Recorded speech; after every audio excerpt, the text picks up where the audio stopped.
Hello, everybody. Welcome back to Point Zero Games. This is Josh, and we are here with 2013 Texas State champion Cody Adams. He's going to be showing us his blue-white control deck. Cody, what's going on? Pretty good, pretty good. All right. Do you have any particular name that you like to call this deck, or is it just a blue-white control deck? Yeah, I just call it a Zorius control, just basic blue-white, really. Okay. Any particular reason to run this over Esper?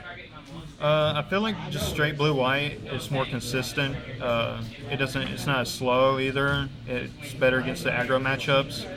And people say that Esper is better for the mirror matching, but I don't think it is. I've played so many Esper control, I never had a problem. The only upper advantage they have over us is they have Thoughtseize, but have more counters, so okay. Makes up for it. Now your deck, you've got a couple of unconventional things. Let's go ahead and check that out because I think that's an interesting deck. So let's start off over in the permanent section here. What are we looking at? Right here we have 3 Jace Architect of Thought. This guy is one of the deck thinners of the deck. He helps get the power cards. He's also really good against the mono blue matchup and aggro matchups just for the +1. It slows them down a lot. It gives me that extra space I need to breathe. Okay. Here we have the one WinCon Elspeth. I think just one of her is fine. She always gets the work done by herself. Okay. Another one of the WinCons of the deck is the Elixir. It keeps the deck recycling. I never deck out. And plus the extra 5 life never hurts. Okay. 4 dissolves. The best counter in, I guess, the game right now. And the Scry 1 really helps out a lot. Okay. Syncopates. I really didn't like this card at first, but it really does help out against in the early game when I'm going second. It stops like turn 2 Domri raid, or it stops like any early aggro aggression. Okay. So, the MVP card of the deck is Planar Cleansing. I didn't like this card at all until I saw Reed Duke playing it in his list, and I realized it's really, really powerful when I started testing it out. I think it's a lot better than Detention Spear. It's saved me so many times. Okay. Your staples, of course, 4 Supreme Verdict. Everyone does that. And then 4 Sphinx Revelations.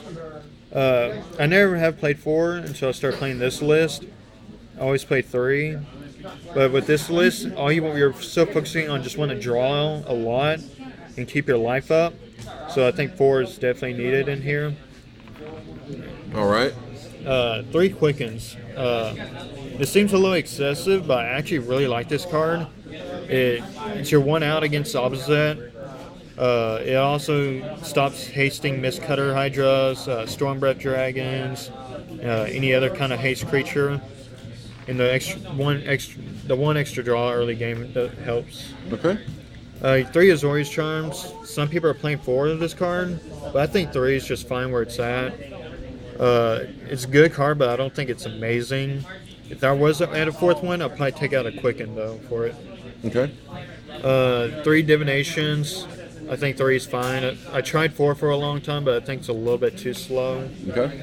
And then 3 Last Breath. I think this card's amazing still.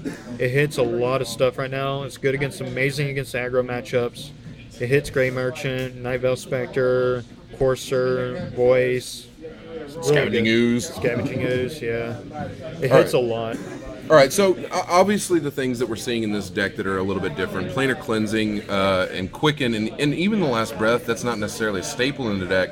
Why go with those over something like Detention Sphere or Banishing Lights? I think Detention Sphere is really slow right now, and a lot of people are playing Rut Decays and a lot of enchantment hate, which before you're paying 3 mana, enchanting some, but then at the end of my turn there'd be just like a Rut Decay or Golgari Charm or something. Okay. And then it'd be just a waste. And then it actually put me farther behind than what I was originally. Okay. So let's take a look at the sideboard. Let us give us a rundown of what the matchups are that we're going to be siding these in against. 1 Pithing Needle. This is probably one of my favorite cards on the sideboard. I think it's staple. It helps against opposing planeswalkers, guides, underworld connections with all the swamps. Okay. Stuff like that. It really helps. Fiendslayer Paladin. This is another interesting one. This card, I've actually just put in a couple weeks ago, I really didn't care for this card until a friend just told me to give it a try, and I did, and it's actually a really amazing. It's saved me a lot against the aggro matchups. Uh, Against like mono black aggro or red white burn, they have no way of getting rid of it hardly, and the extra 2 life just really puts them in the hole. I actually set it too in a control mirror match because they just set out the Supreme Verdicts and stuff, so I'll put him in. Okay.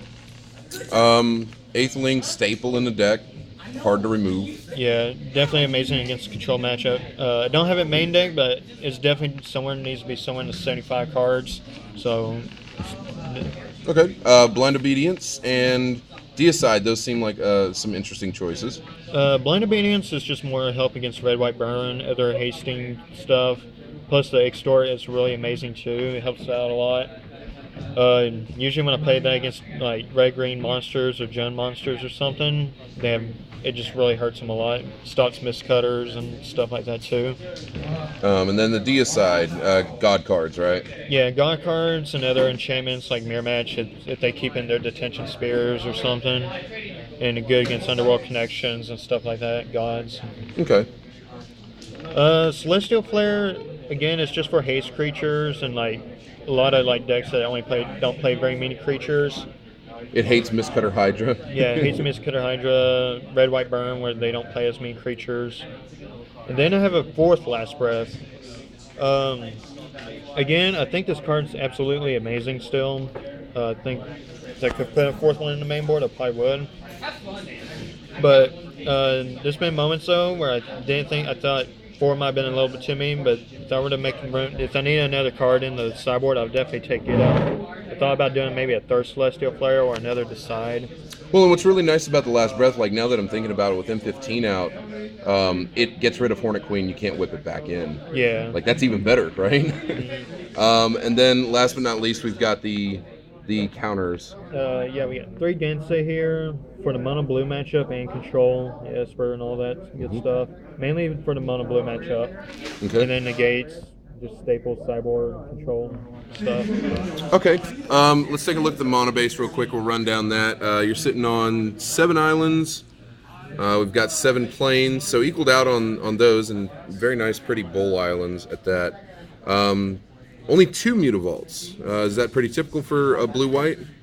Actually, that's just personal preference for me. I see people doing 3 or 4, but I think that many for me is just too cloggy. It messes with the mana too much.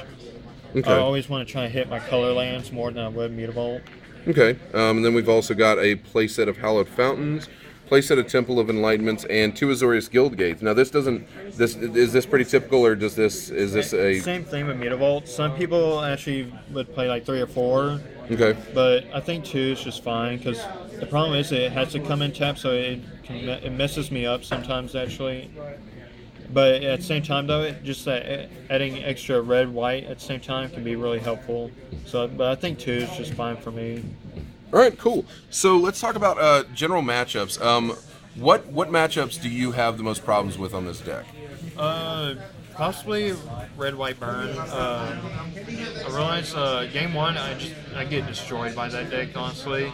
Mm-hmm. But game 2 and 3, when I put in the Fiend Slayers, the Blind Obediences, Celestial Flares, and Negates and all, it's not a big deal. Jund monsters, game 2 and 3 can be pretty difficult because they start putting the miscutters. But again, I have Blind Obedience and stuff to help out. Just Celestial Flares, so it shouldn't be too big. Mono Black, that's usually the 50-50 matchup. Normally I don't have a problem with it, but it's when they start doing like the nuts with Thoughtseize and Durez. That's when they start having problems with. But if they don't have that, then usually it's in my favor.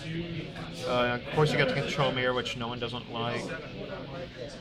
What about some of the decks that are up and coming? I mean, we've got Naya. Naya's pretty heavy on the top 4 deck table here, and it's starting to show up. Yeah, surprisingly, Naya tokens, Josh Wantz, who won states with a while back, that deck was at first a huge problem with it, but over a while I got used to how he sideboarded and stuff, and then I adjusted my sideboard just for that deck.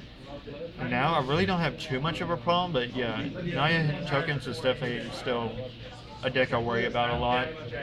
And so Another thing that I've noticed, I mean, we don't have a whole lot of M15 coming in. Is there anything in M15 that you've been considering to take a look at, like Polymorphous Jest, Dissipate, any of that? Dissipate definitely. I think when the Syncopate cycles out, the Dissipates might be coming in over there. Aether Spouts, it actually was a card I want to try out. I just don't know what to take out at the moment. Right. Possibly after rotation, though, I can see that card being somewhere. Yeah, and I mean, I guess that's the other big thing that we got to talk about. I mean, I'm looking at that deck, and there's a lot of that disappearing whenever Khans of Tarkir hits. Like, are you worried about that at all, or do you think that we'll end up getting some comparable replacements? I'm actually really worried because I know some, yeah, like you said, about most of this deck is going to be leaving. I mean, we're talking. This is the deck This is the deck I've like won states with last year, and that's all I've been playing for a year now. Is blue-white control. I mean, we're talking Architect of Thought, Syncopate, Elixir of Immortality, Planar Cleansing, Supreme Verdict, Sphinx's Rev, Azorius Charm, Quicken, Celestial Flare.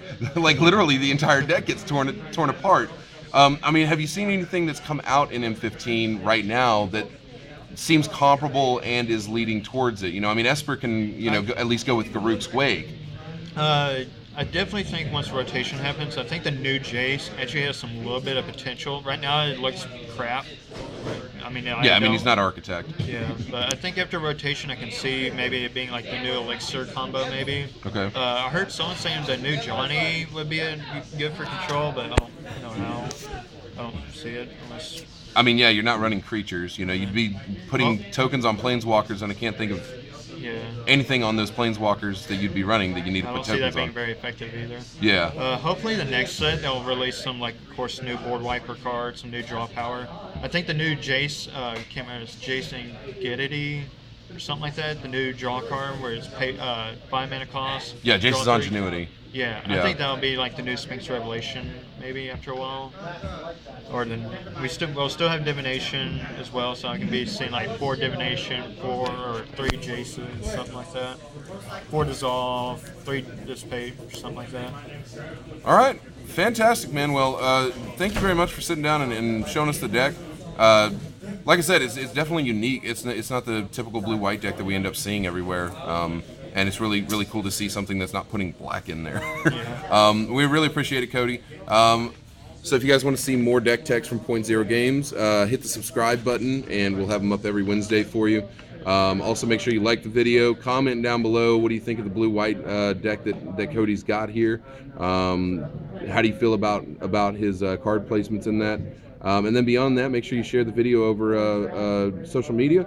My name is Josh. This is Point Zero Games on behalf of Cody Adams. You guys have a fantastic day.